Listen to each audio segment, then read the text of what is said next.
Okay, let's see. In today's world, I guess we'll call this day 8 or 9, somewhere along there. Not, don't know exactly when you all started counting.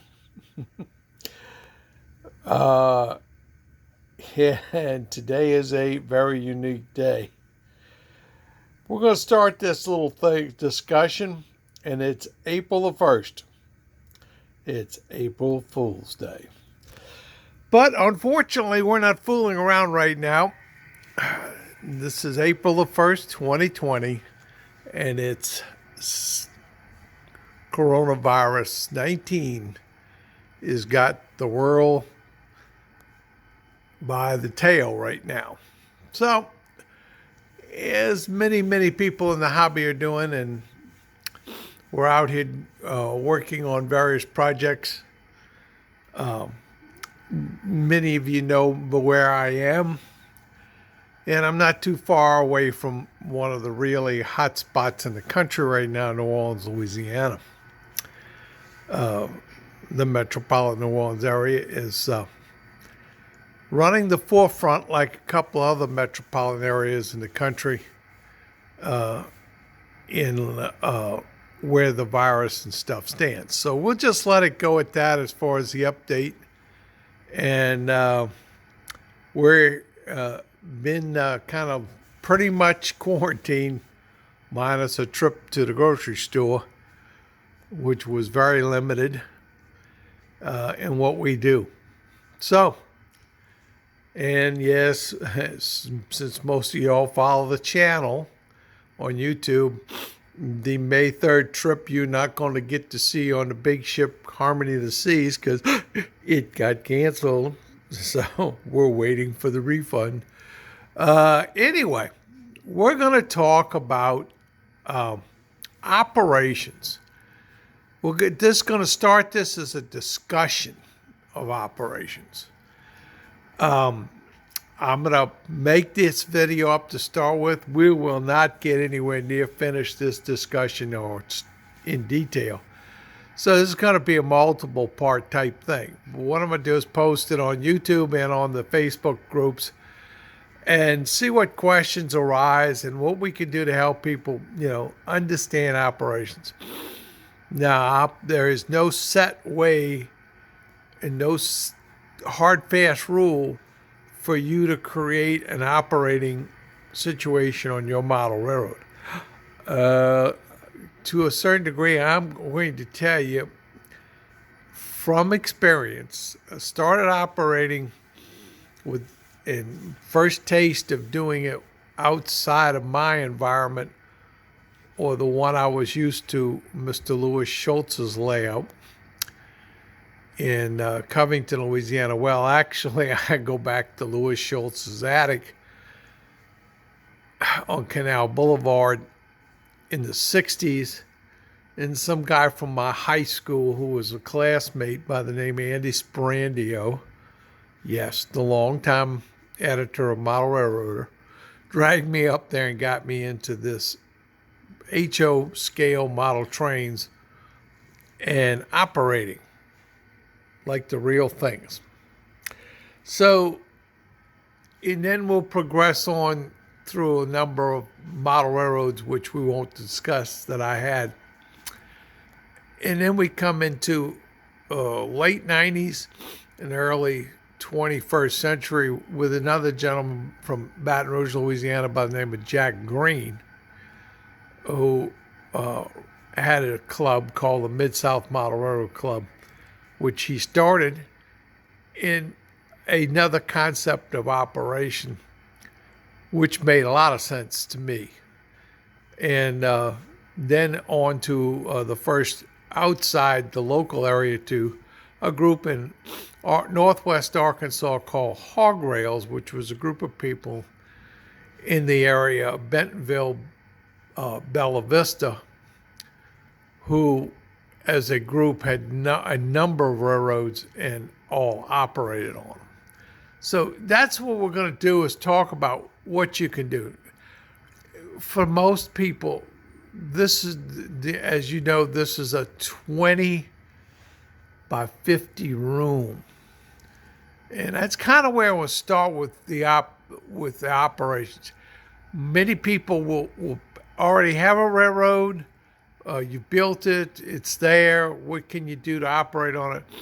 We're going to kind of cover here. I had a lot of experience and exposure to a large number of railroads. And before I got started on this railroad. So I had that advantage that I kind of knew where I wanted to end up.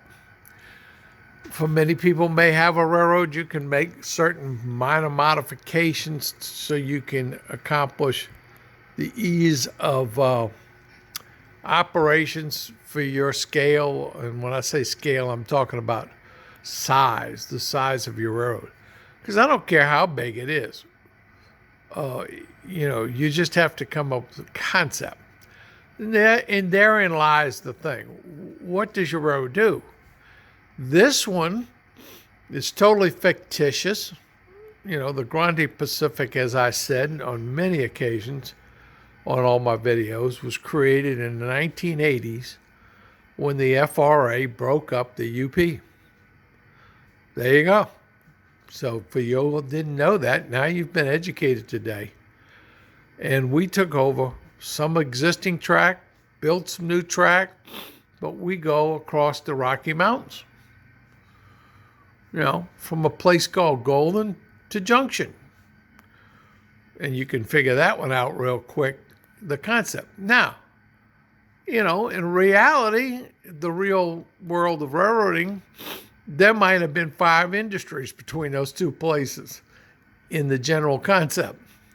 Well, that doesn't work real good for a model railroad that you're going to run operations on. The other issue that you face is compression. Was that last year an operating group and a gentleman up in the Dallas-Fort Worth area, which probably a lot of people on this video will know by the name of James Peterson. It's a very nice model railroad. And he has it set up to where a bunch of people can operate on it. And we go up there periodically to various events and we operate on it. Well, James gave a discussion last time we were up there about compression. Made a lot of sense. He models a part of the Dallas, what would be considered the Beltline Railroad. It is not to the scale that I do. I'm saying I go across the Rocky Mountains, hundreds of miles. James is talking about an area that's very much reduced in mileage. And he gets into, what's a foot of track in HO versus a mile of track in the real world. And you have to think about that. Everything in this hobby is a compromise. So, I go back. I'm not going to get into the modern era today's railroad. I'm not going to get into the 21st century railroading. Because basically railroads to a great degree don't service industries like they did. Okay, somewhere, I guess you're going to say about the 70s, end of the 70s, 80s, the direct service to, say, i.e., dependable auto parts wasn't done by the railroad. It was done by, it is all done by the truck end of the business. Same thing with the baking company, the liquor wholesaler. I actually worked for, at one time in my career, worked for a very large liquor wholesaler. And the backside of the building had double tracks because they would work through cars and to bring in train car loads of various products. we would literally get a whole truckload of Jack Daniels. I mean, a whole boxcar load of Jack Daniels at one time from Lynchburg, Tennessee, was shipped by rail. Now, grain co-ops, that's still rail. Grocery suppliers, food suppliers. This used to be the big wholesalers would get their products brought in by rail car and then ship them out by trucks to the stores. Now it's in by truck, out by truck. It's just they get one solid truck of, say, mayonnaise, and they split it up with orders to 50 or 60 stores. Lumber companies, same thing. You know, there's still lumber companies getting lumber by train car, but nowhere to the degree it used to be. And it's all what the trains do today is they do containers. So you come here, and here's the Grande Pacific Apex Freight Station. This type of operation, which would be along the lines of REA, Railway Express, is completely gone. This doesn't exist anymore. This gets into broken shipments, and that's LCL, less than carload. You just don't see it.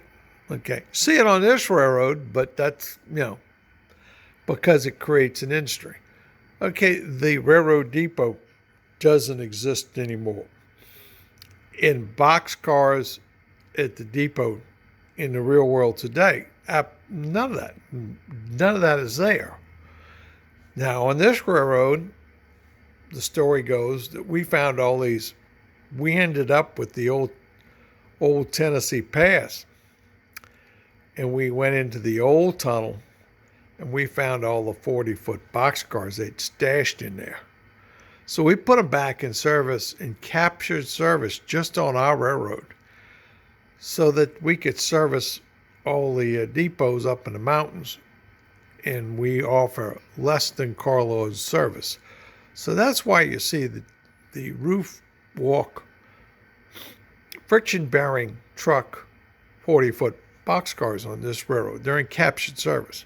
We also haul all the recyclable material in them.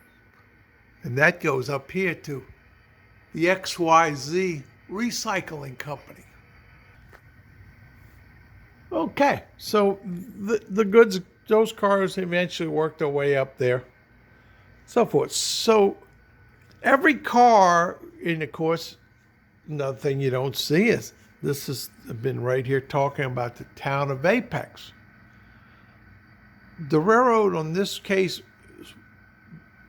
each area is a town. As we go through towns, and the name of Apex, just so you know, comes off of Gil Freytag's layout in Houston, Texas. I was highly impressed by the whole concept of operation there. And of course, Gil is one of the great premier modelers in this country. So I copied one of his towns, Apex. Now, Apex has got a yard where, it's a point that they have to bring cars in here to service all these industries. And they've got a local that works out of here. And in here in the back, you have the branch line for the Apex Silverville branch, which services all the industries at Apex Industrial.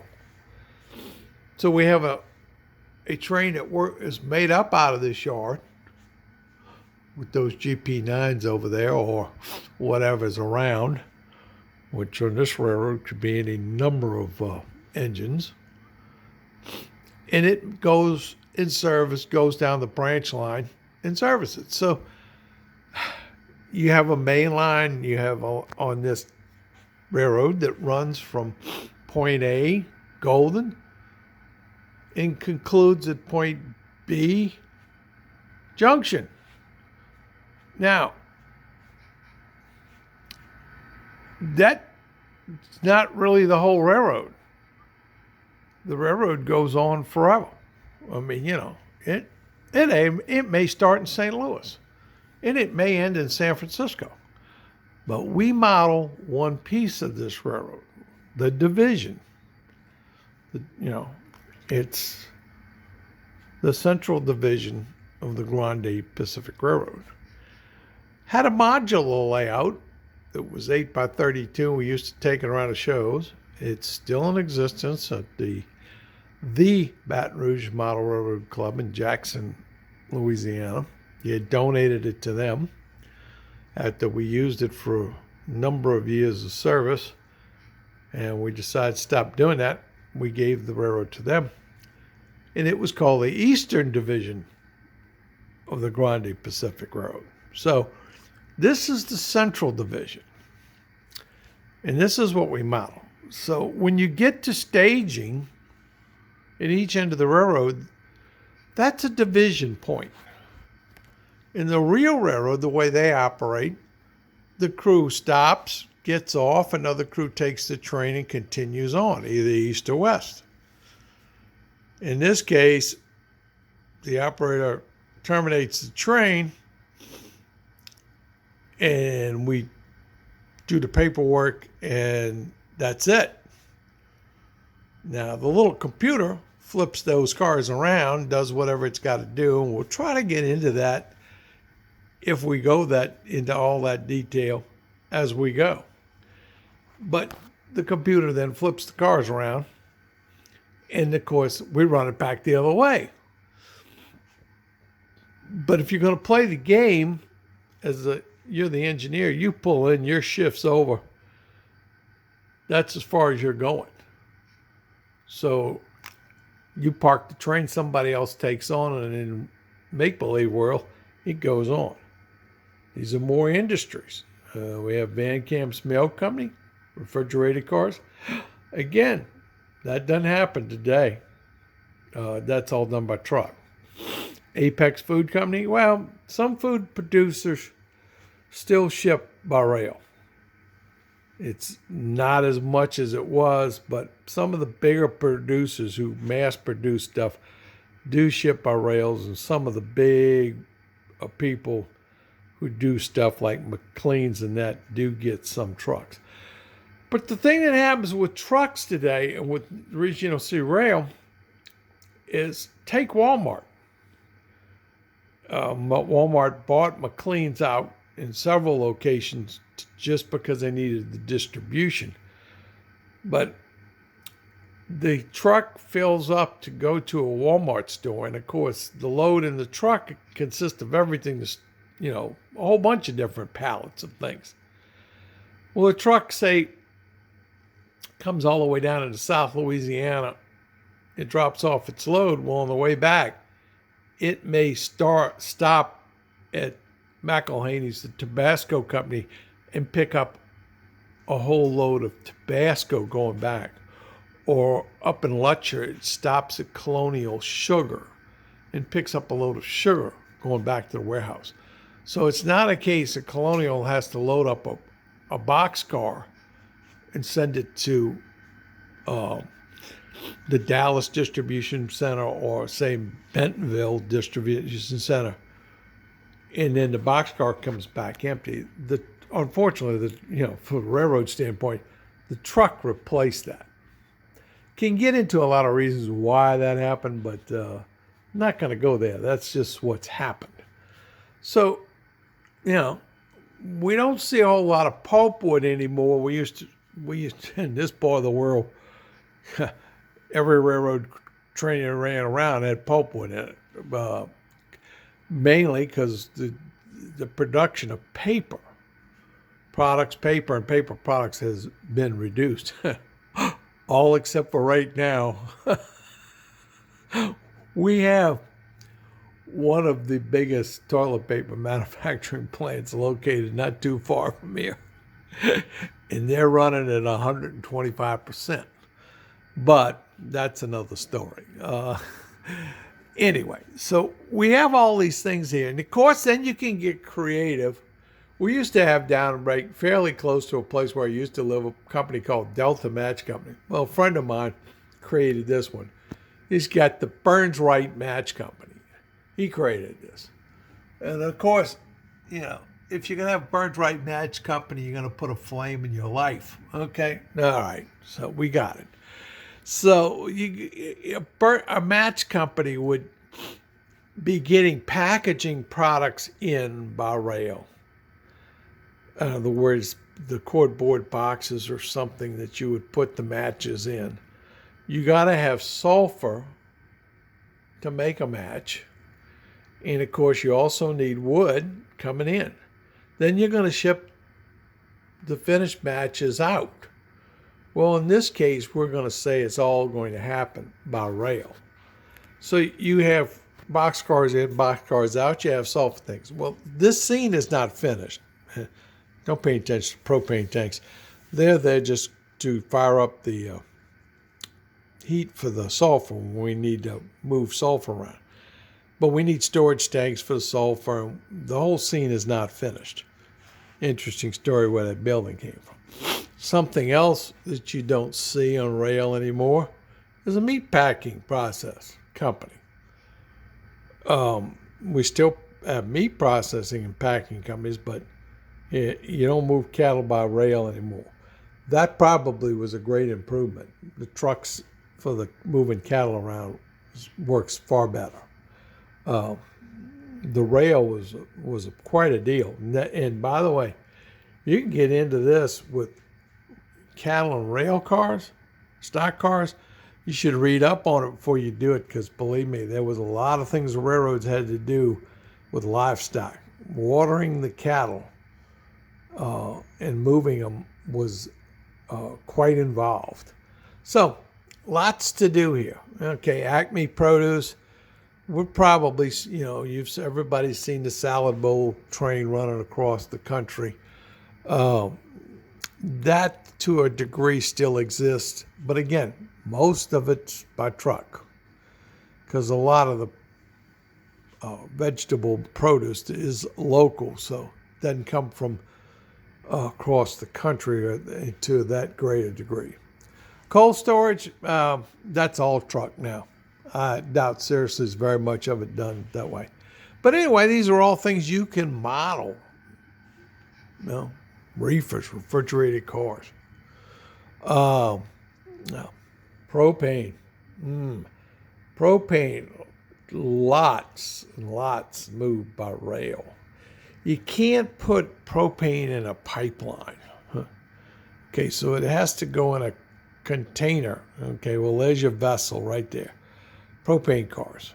There are a lot of propane cars on the rails today. This is an end user here, Central Gas Supply. We refine it up here and produce it, and then it's shipped.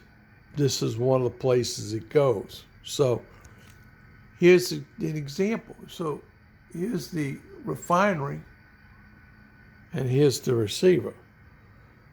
The computer program will get the cars back and forth, and it'll also distinguish between the car that's full and the car that's empty. Not that we open up the hatch and look to see, okay, or take a pressure reading, okay, whatever. But the little computer program is pretty good.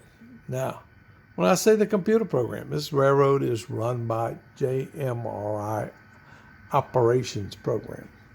JMRI is jmri.com. It is freeware. It's a group of people that put this whole thing together. It's there for you to use.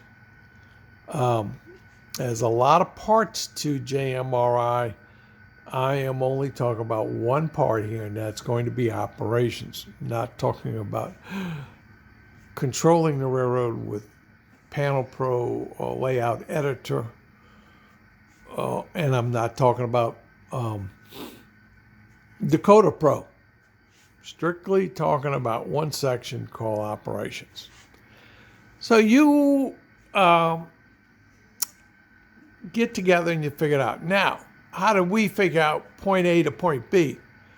I had a little help on the actual physical part of this layout.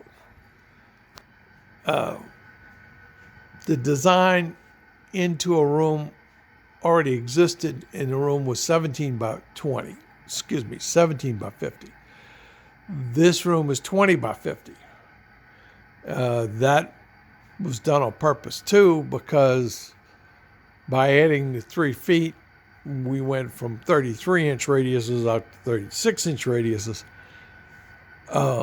The exact layout is not the exact same as it came from the copy, but the bench work was the first thing in consideration.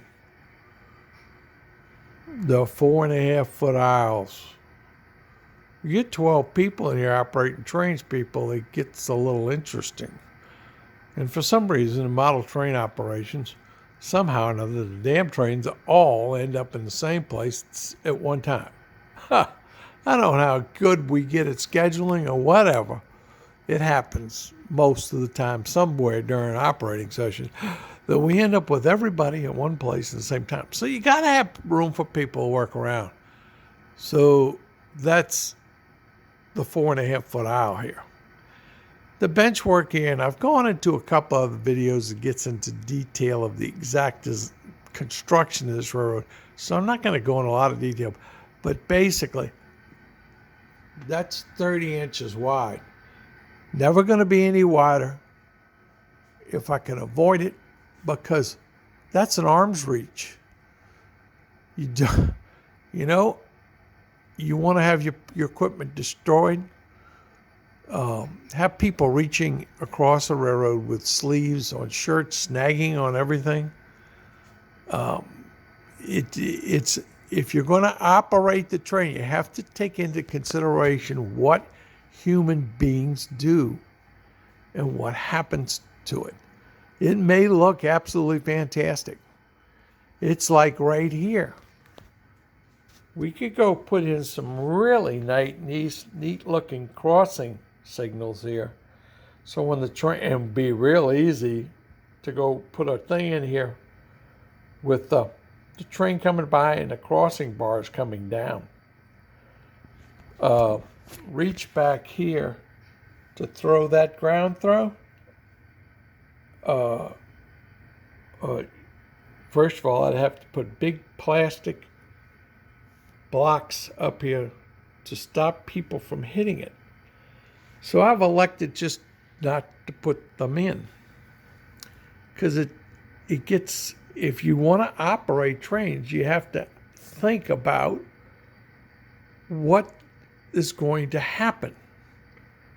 And the best way to do is go operate on somebody else's layout. There's a lot of layouts around to do this. I'm always welcome people to come operate on a layout. If you want to learn, we can set it up. But you're going to reach back here to throw this little ground throw. Now, yeah, you can power all these switches, but the main line on this railroad is because it can be controlled by a dispatcher. We're not going to go into that aspect of it, but not at this time. We'll get into that in questions. But most of the yards and the industries are controlled by ground throws. And they're easy to work, and the people like them because it's simple. They don't have to go find a switch and so forth. So, now, the railroad meanders around the room. The thing that you see as it goes, you look at this railroad and you see sections in aisles and so forth. In all reality, this is one big straight line. If you could take it and crack a whip with it like you do at one end of the railroad and it come out, it's one big straight line. It wanders all around this room, but at no point does it cross each other's back. The only place it comes together is right there, where it says east and west. If I take the east track, eventually I'm going to come back right to where it says west track. That's where the railroad starts and ends, from that standpoint. If you come in on the west track and you went all the way around in reverse, you'd come back out on the east track. But that's staging and so forth at the bottom, so that's it. Okay, so the track here,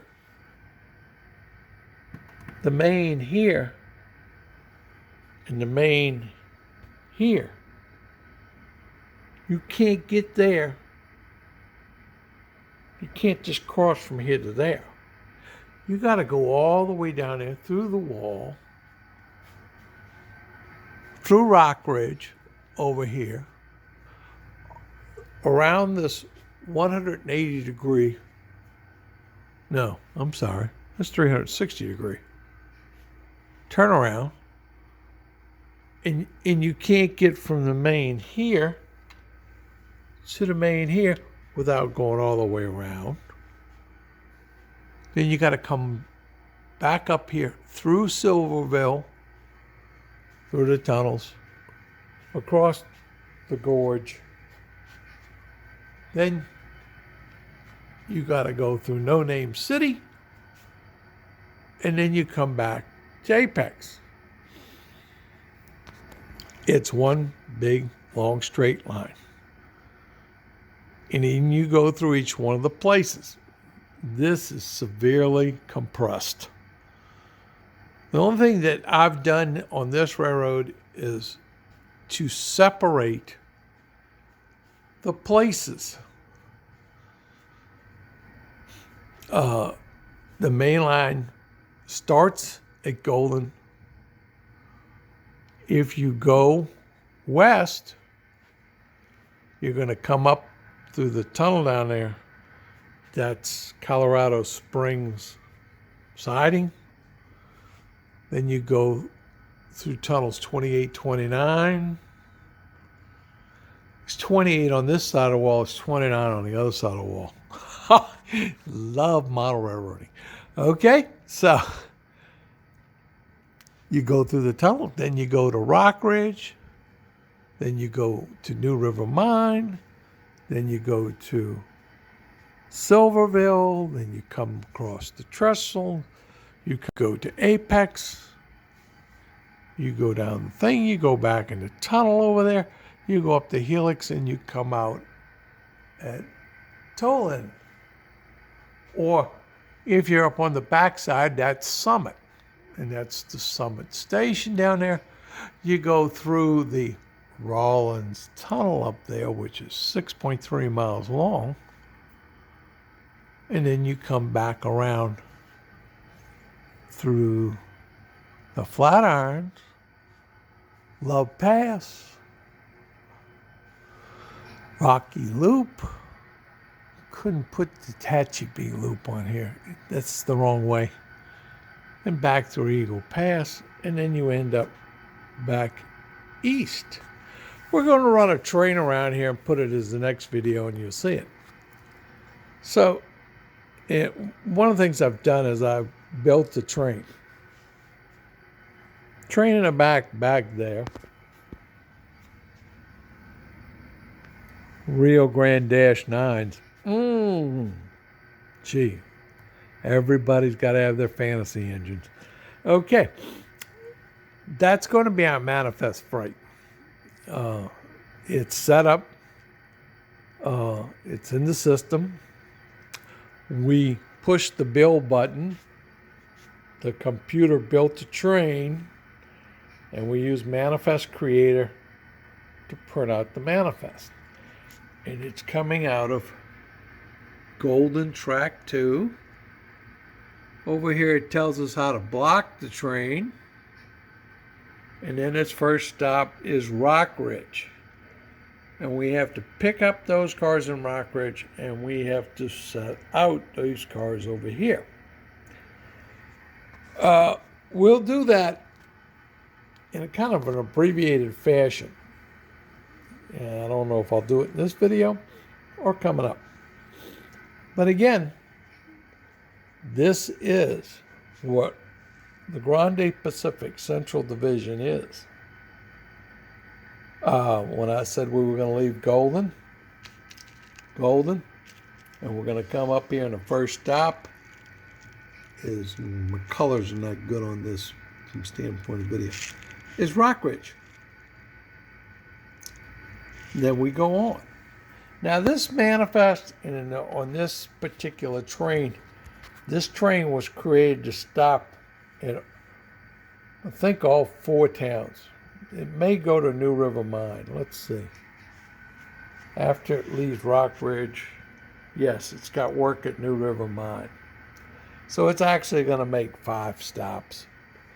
It's going to leave from one division point here.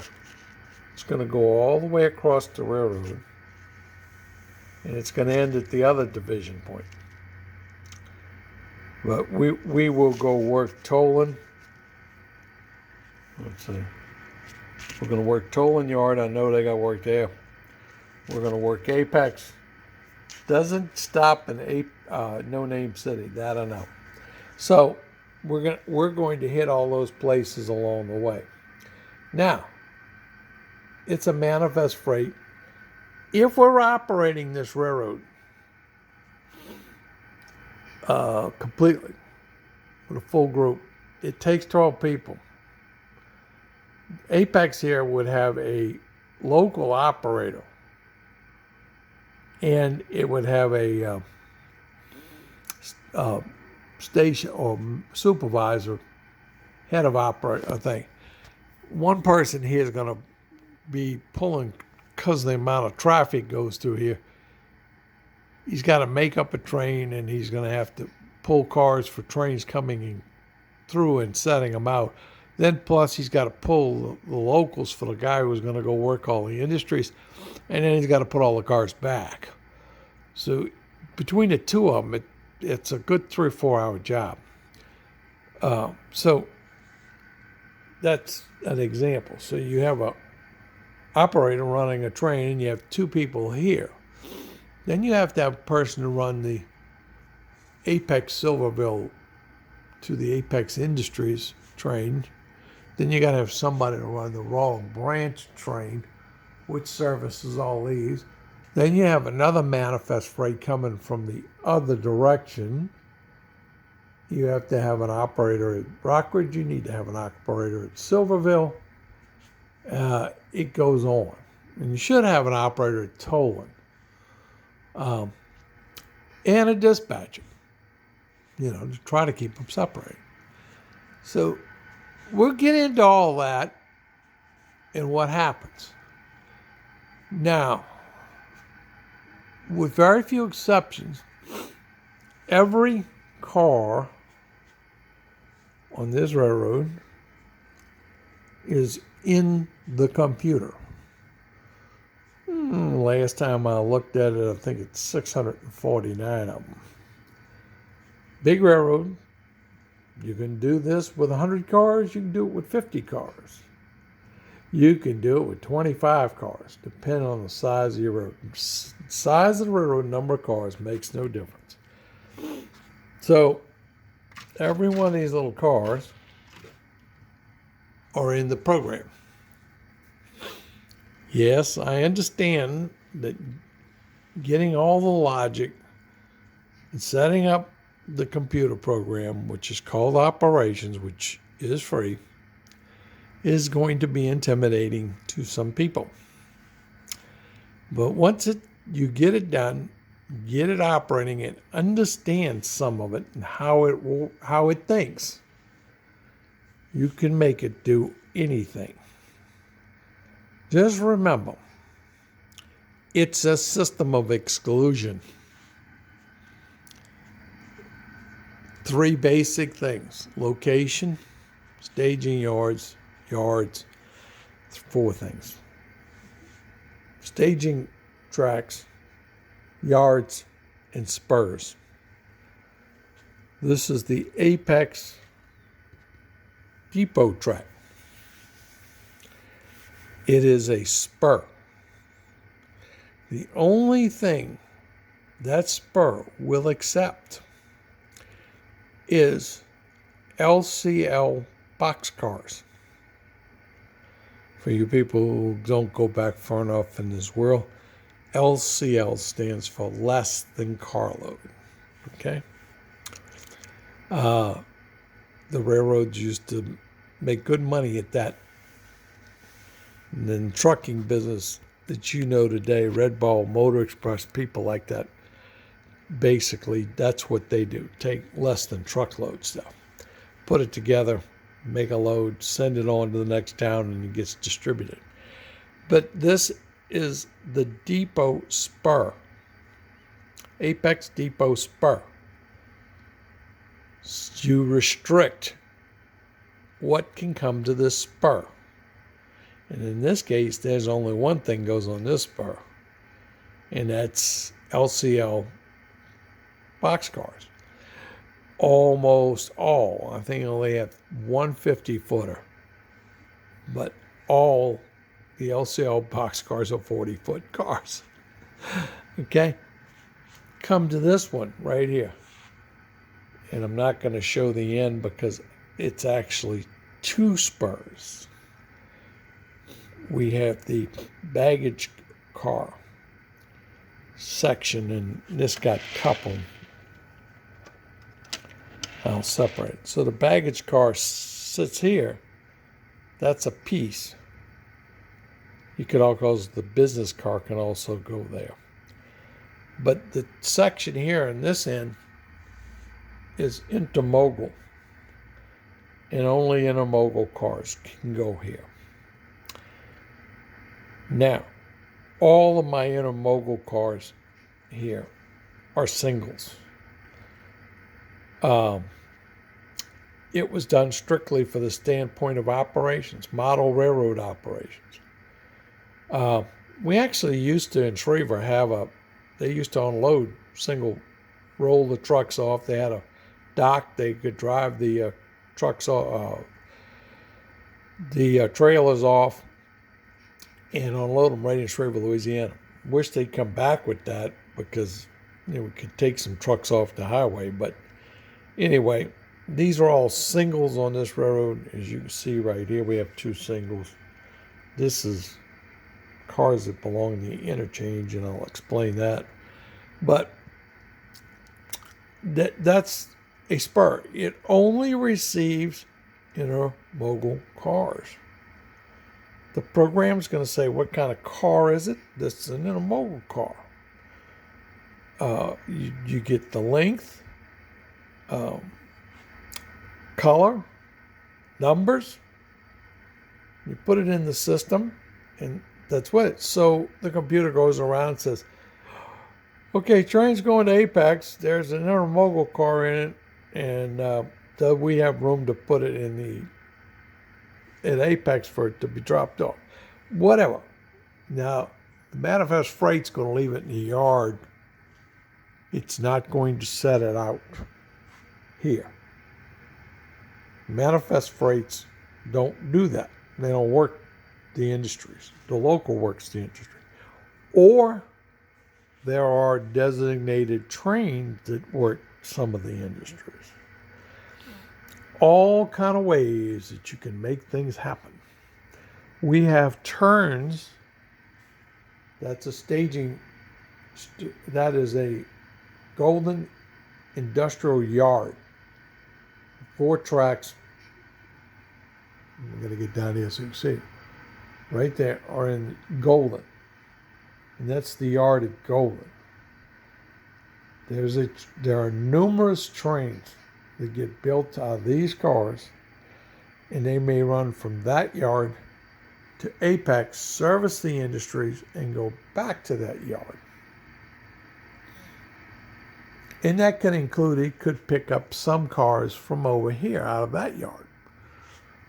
But that's all things that you can do with this program. Turns and so forth. The only thing I don't do with the computer program is if we want to put passenger trains in the schedule, the passenger trains are there. All we have to do is schedule and run them.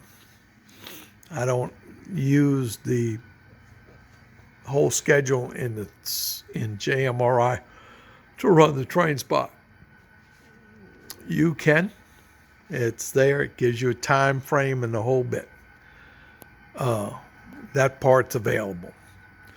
The other thing we don't do is coal trains. Usually there's one person running the coal. To run the 3 coal trains, it takes very few people get it done.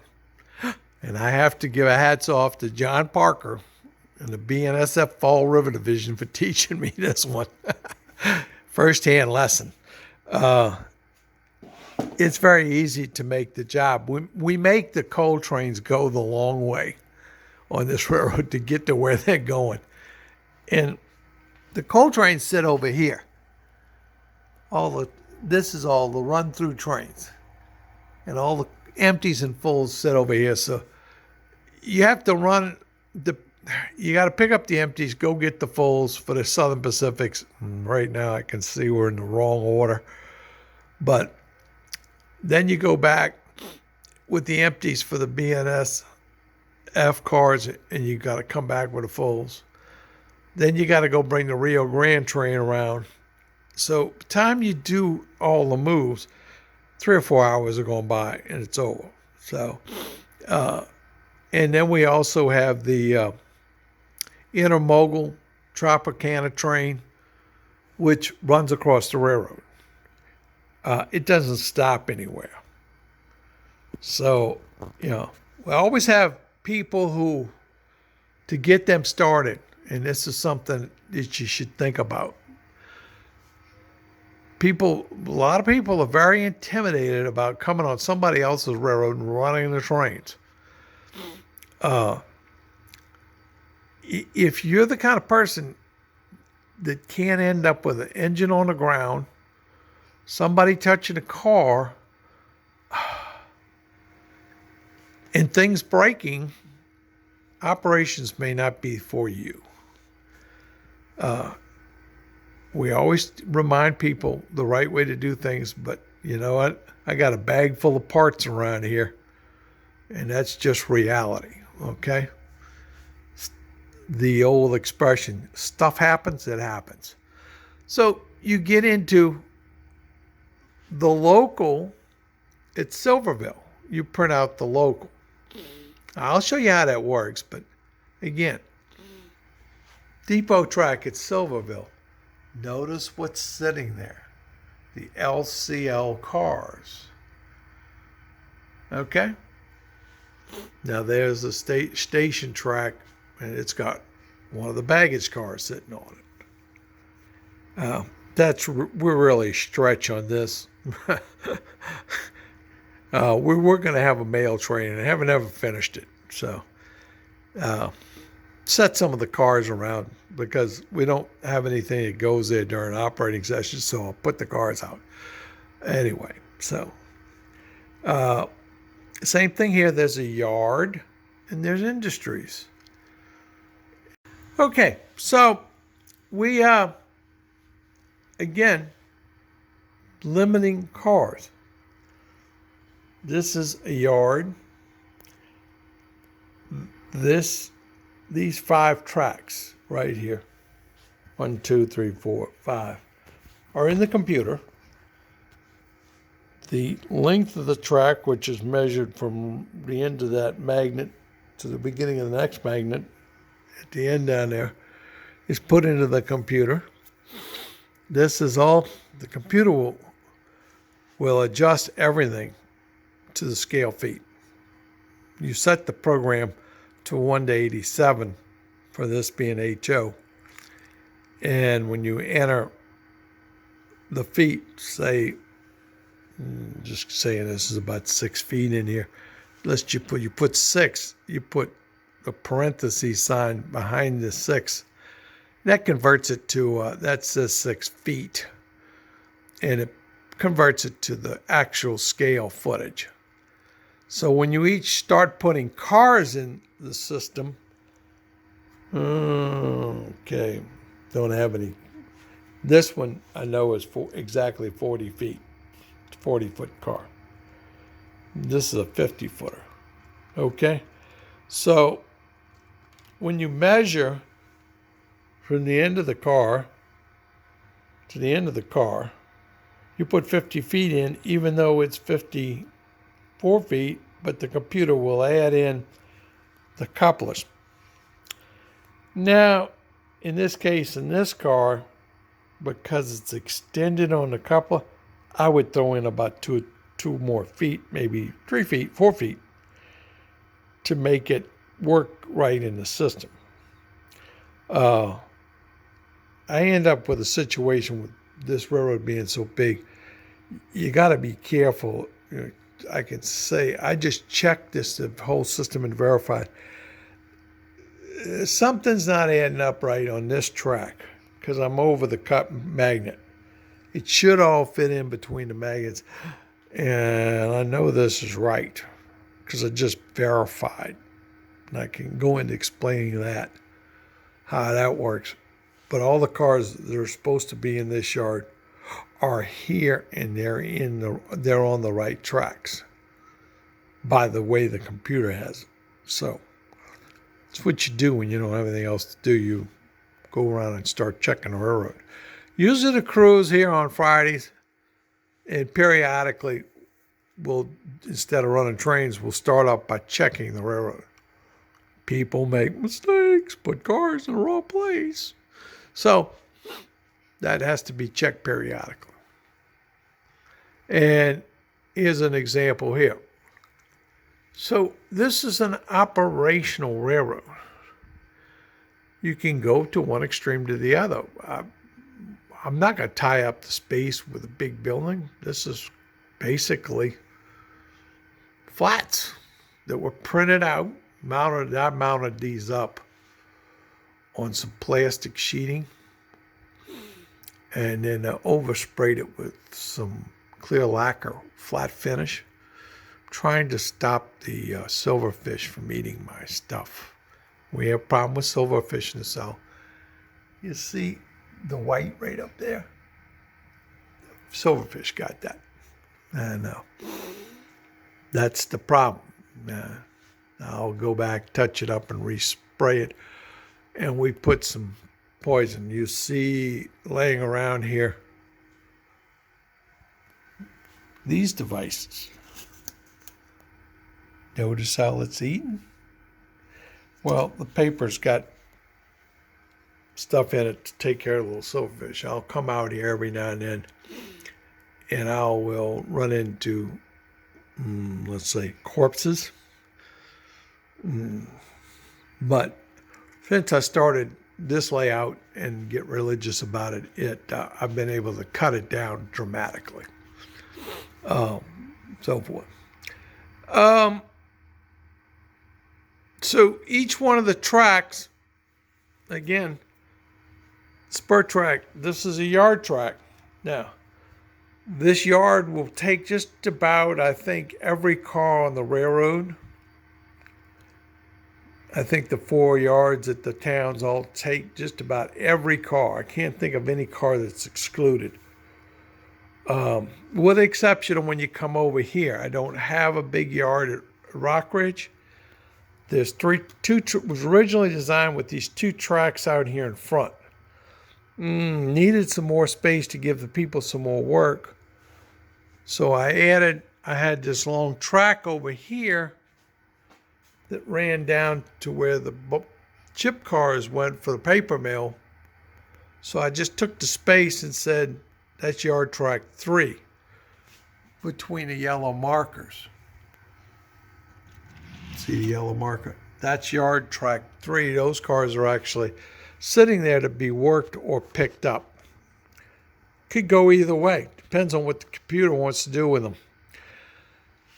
This is the difference between car cards and a computer system. Every car, every boxcar, those FOB boxcars right there, can go to any industry, any place on a railroad that takes a boxcar. Okay? It is not limited to 4 places. Okay? Car card, you can only send something to 4 places, or you have to start changing out the car card, the manifest in the car card. And I'm not, when I got a computer in the other room, they'll do it for me. I'm not going to be the one that did it. I started with car cards, and that is a car card box. The center, the dividers are all been taken out of them. If you come over here and you look at this old one, which I put down here, you can see where the little notches were put on. I can show you my bag of over 400 car cards. Okay. I am a person who does not like car cards. One, the biggest single problem with the car cards are, and I don't know how we've managed to do this, no two people's system works the same. Everybody's got their own input into them, which means the first time you go to operate any place, it usually is an orientation as to how to get it to work and what they're trying to tell you. I've been places several times repeated. When I go back, well, I know how it all works now, so I don't have to ask. But there is a big learning curve to car cards on anybody's layout. So anyway, that's the difference. The RBL boxcar right there, which hauls beer in this case, goes back there to Neil Coy. I'm guessing because I know when these got here. It's going somewhere in. Now, again, that's a yard track right here. These 2 tracks here are yard track. That one down there's yard track. The 2 tank cars filled up with Coke with cane syrup. Coke down here actually uses cane syrup to use in their products. But anyway, this is the Rockridge Coca-Cola bottling company. But anyway, that's the syrup in those tanks, the sugar. So they're sitting on a spur that only takes the Karo syrup. Now, you go down a little further and you come to Neil Coy Incorporated, which was a beer wholesalership. They sold beer. They got, and for about 11 years, I saw the boxcars come into this business on a regular basis. They got their beer by boxcar. When I first went to work for them, in about 75, that's the only way they got their beer. By the time we moved and took over a brewery, we weren't getting any beer by rail. None. And that was in the mid-'80s. It was all by truck. And the whole game was 210 net 30. So if you know what 210 net 30 is and how the beer business works, and it works the same in all 50 states and all the territories, it's cash. Beer wholesalers worked out when the repeal of Prohibition, they would collect not sales tax, they would collect the excise tax on beer for the states. And then in return, everybody had to pay cash. The old expression, God we trust, all others pay cash. That came from the beer industry. So 210 net 30, if you get your beer in on truck rolls in, you get billed left on Friday, gets to your wholesaler on Monday, and you put it on the trucks and sell it in the next 7 days, you have your cash before you get your bill has to be paid, and you get a 2% discount. It's all about time, cash, and money. That's where the railroads lost the beer business. We got our beer from the Longview Brewery in Longview, Texas, to a beer wholesaler ship located directly underneath the Huey P. Long Bridge in Metairie, Louisiana, Jefferson, Louisiana, part of New Orleans. It took 7 days to get a boxcar. 7 days to get it set out in the siding in our district. The railroad is its own worst enemy. Okay, another employer here. I call this employment role here. Glazer Wholesale, Liquor Inn. Now, that Spurs location right there only accepts boxcars. Okay? Now, what's in the boxcar is irrelevant to me. The computer says, okay, I need a boxcar. It's going to Glazer Wholesale. You figure it's got liquor in it. Type of boxcars, yes. We have these boxcars right here are RBLs. They were insulated boxcars designed primarily for the moving products of beer, and they were big cars. Beer was not that heavy. Now, don't get me wrong, a pallet of beer weighs a ton, but as rail cars go, it works. The biggest thing is you couldn't let the heat build up in them. So those were called RBLs, and that's what you saw, a tremendous amount of the beer.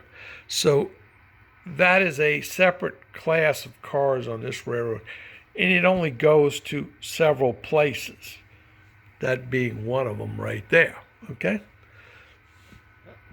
As opposed to the New Orleans Public Belt car, which was owned by the New Orleans Public Belt, but they were leased out and used by everybody for anything they wanted to put in them that would fit in a boxcar. So he can go anywhere. He can go to, as far as loading out, he could go down here to Claiborne Building Materials. Claiborne's that's CNA. Claiborne and Allen. Now, if you know anything about Rockridge in the movie Blazing Saddles, then you will understand the name of the building materials company. Tim Claiborne and Woody Allen. Okay? CNA. Okay. All right. And I'll say it one more time. If you've never seen the uncut version of Blazing Saddles, the most politically incorrect movie ever made by man. Okay? And if you appreciate political incorrectness, you will die laughing. Okay? By the way, the train did finally make it to Rockridge. Okay. Another one of the employers. Okay. 21 years worth. And of course, Walters made it real nice for me. That's a Walters backdrop, and they put Philip Morris. Okay, another piece of trivia for you. So back right around the turn of the century, Philip Morris USA sponsored the tour of the Bill of Rights. Constitution, Bill of Rights, yes. Around the country. They had a very elaborate display of it made up. Very expensive. Took it around all the schools. Well, they were very concerned that they couldn't do this and have the name Philip Morris as a sponsoring company, because there was still the name of cigarettes. We still actually sold some of them. Philip Morris Commanders on the market.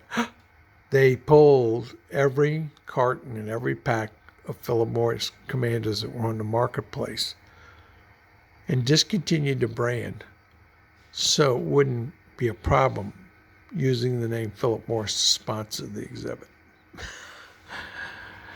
The stories are endless. People are endless. So does Pete Paper Mill. Okay, you have Pete Paper Mill. You have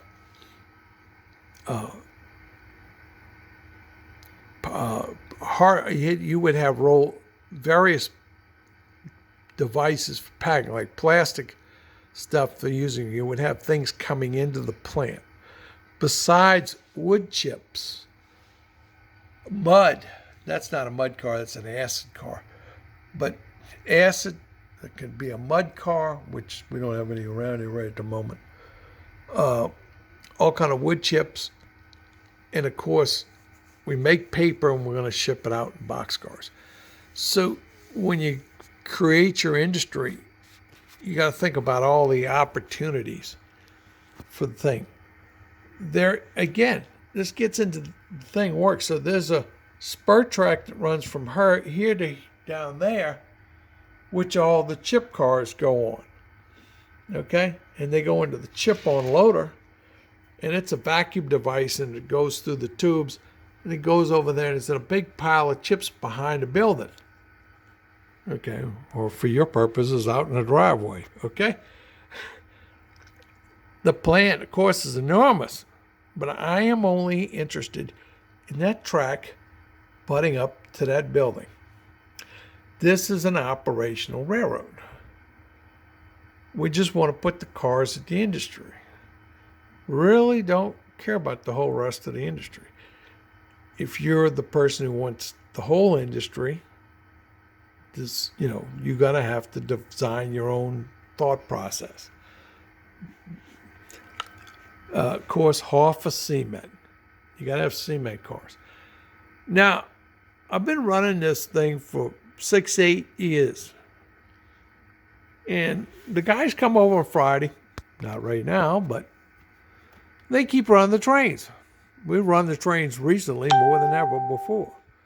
So somehow or another, we now have 2, 4, 6 cement hopper cars who've ended up, and believe me, you go check the little computer, there's no more space left on the spur. Spur starts on the other side of the little crossing all the way to the bumper at the end, and ain't no room for any more cars. First time that's ever happened. Usually there's 3 or 4 cars there, but the computers fill it up. Be interesting I'll watch it next time we run and train the local runs and see how many cars it picks up. You limit how many cars the train works with, because you want to make things where people can't get the job done. Now, from those tracks right there to right here, this is a different world. Okay? This comes under the New River Mine area. The grain elevator and the mine are all here. So when the train comes around, it stops here. The back track services the grain elevator. So, grain cars. Now, empties, fulls in, empties out, vice versa. There's another part to the grain elevator, which this is the Walters kit, which trucks are on the other unloading. We just say that, after the fire department leaves, the truck unloading's back there where you can't see it. The fire department showed up, we had a fire up in the grain elevator the other day. So, by the way, that's a paper trailer there. A friend of mine put that together, gave it to me, and then went to a show somewhere and found some truck frames. So he put the paper trailer on the truck, sitting over there in the corner. Okay. Works. Need a little more detail here. I don't have any railroad crossing signs. Okay. Of course, in Hoffa Cement Company, we keep your feet in concrete. Okay? I mean, what else would you expect? But again, how you lay it out so you end up. This is the part of the town And if you go back, not today, you can't look at it today. It doesn't. It's not the way things were laid out in Towns City today. They had a part of the town was the industrial area where the businesses were that were serviced by the railroad. That's the part of town we model. We don't model that part of town right there. No. That's a picture. Don't get into that. The definition here. We don't model offline structures. We strictly model online structures. Online means the railroad touched them somehow or another. They did business with them. An example of an offline structure would be right there. George's Engine Company Incorporated. A friend of mine built and modeled that. He was big into modeling anything. A long story why it's here. It's come back for the second time. But that's an excellent model, with all the details, the businesses, the trucks and stuff, and people in the shop. Excellent model, but it's just not me. The railroad never went there, so you're not gonna. It won't be on this layout. Eventually, it'll be gone. Creative modeling. If you know anything about the hobby, you'll recognize the buildings. You'll recognize the backdrop buildings. Unfortunately, I think that company's gone out of business. But that's the Acme Latex Company. Okay. You know what we make in there. Now, the thing that's missing in the scene, the pump house building, the liquid latex tank car is not here. There's a couple of tank cars that say liquid latex, and they run around a railroad, and eventually one of them will end up there, because that spur right there accepts only one type of car, liquid latex. The spur in the back accepts 2 box cars, and it could be some paper packing material coming in and the finished latex products going out. So accepts box cars. We got a lot of box cars. And we do a little trucking business out of here, so limited. The pins for the cattle have not been put in. Now, what's the grain car doing in the cattle? Well, that car actually hauls around DDGS. That is the leftover grain stuff from making ethanol. And we bring it over here and put it in the cattle yards for the feed. The pig car is there as a reminder from one of our departed friends. That was one of his cars. And again, an intermodal track. Each town's got an intermodal track. And again, all the intermodal cars are singles. It's done like that because I don't have a big intermodal yard. Decided not to do it. So, we're just dropping stuff off at the towns. There is no big intermodal yard. That's somewhere east of Golden. See, it's on another part of the railroad that we don't model. Okay. You have to have a reason for everything you do. And you're officially having a modeler's license, which gives you the license to do any damn thing you want to do. Okay? So.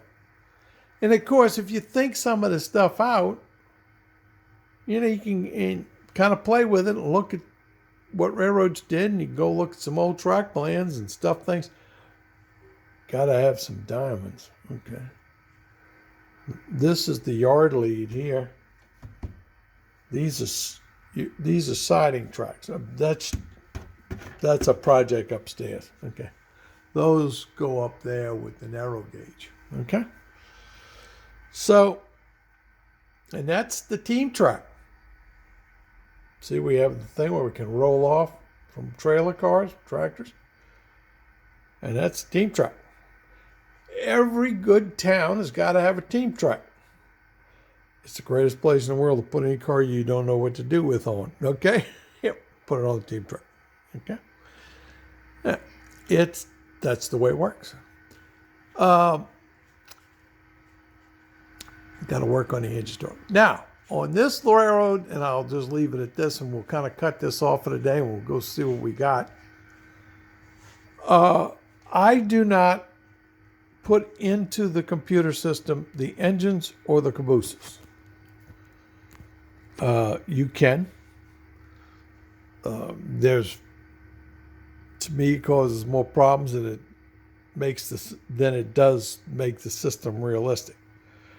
Operating general rule orders and rules on this railroad is every train's got to have 2 engines and a caboose or a Fred car. That's the rules. And we have too many people who show up to operate that like to bring their own engines.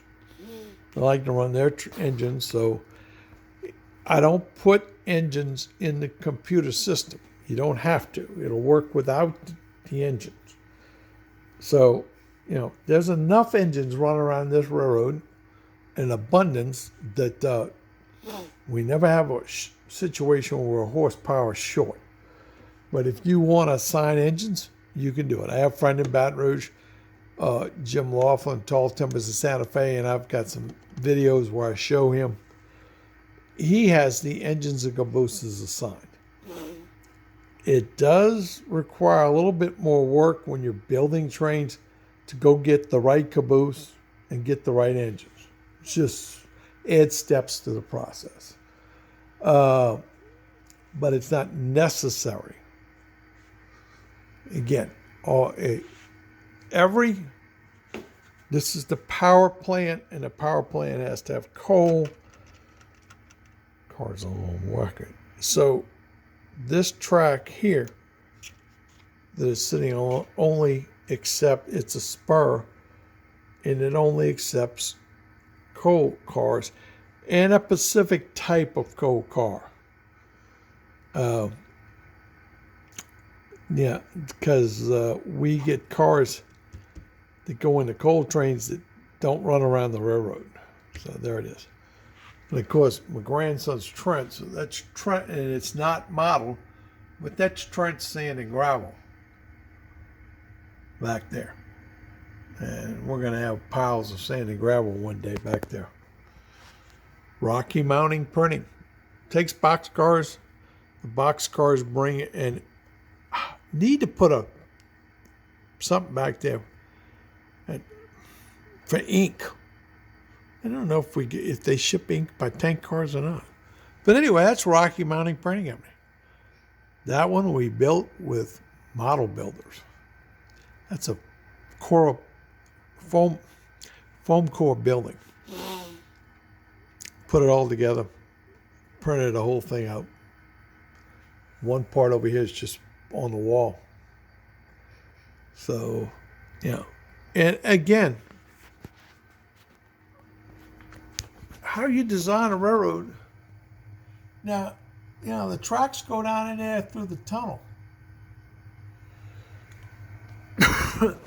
That was done on purpose. I could have cut it off back there, but if you get to working this side area over here, sometimes you need that extra space to push cars back through, or pull the train back through. There's about 2 feet into that tunnel before you're going to hit the stop.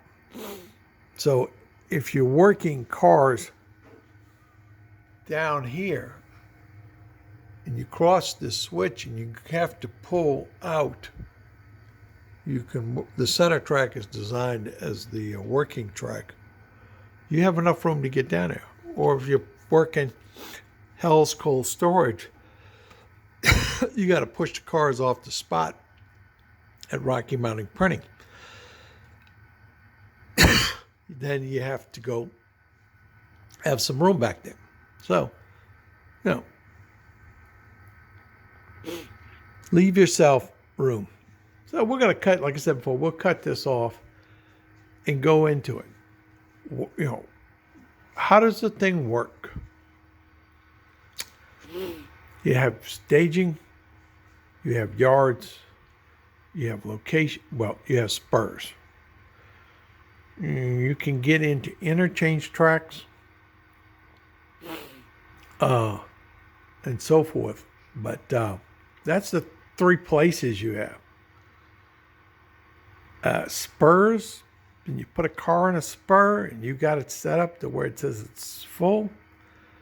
When you spot the train car, and at the end of the person comes and hands the dispatcher the sheet and says, I'm finished, and dispatcher goes over to the board on the computer and he clicks the terminate button when a car is at a spur. And it was put in there and it was full. And when he terminates the train, the load in the car goes to empty. Okay, so the next time train comes by, it picks up the empty car. If you want to play that game. If you don't play that game, the computer will randomly pick up the cars. You don't have to play the loads empty. It will do it randomly. The computer works on the number of moves a car makes. It strictly by the number of moves a car makes. It keeps track of it. Fortunately, eventually through prodding in a revision back several years back, finally fixed it so we could reset the move count all back to 0. I have some really, really heavy differences. I have cars that many moves on them. And then there's, you had cars that are railroad, and then there's that group that's, below 10. And they always move first. So, you learn all the little tricks and idiosyncrasies of the layout as the program as you go along. So if it goes to a spur, the load will flip. If it goes into staging, you run the train out of staging, cross the layout, does its work, goes back into staging, you terminate it, the loads flip. The only place a load doesn't flip is when it gets left in a yard. Because if a manifest freight brings in a loaded boxcar, and that boxcar actually is headed towards all city storage, well, we want the load to get there. Then it's empty. But the rule number one on this railroad is there's no open doors on boxcars, so you can't tell if it's full or empty. We don't let our operators look. Okay? They're like any engineer in the world. Their only job is to either pick the car up or set it up. What's in it, what goes on, is none of their business. Okay? Always fun in this. Always fun in a hobby. Okay? So you limit the cars that go to the spur. The spur track here runs from right here to right here. So we're a little bit out of whack. Some of my operators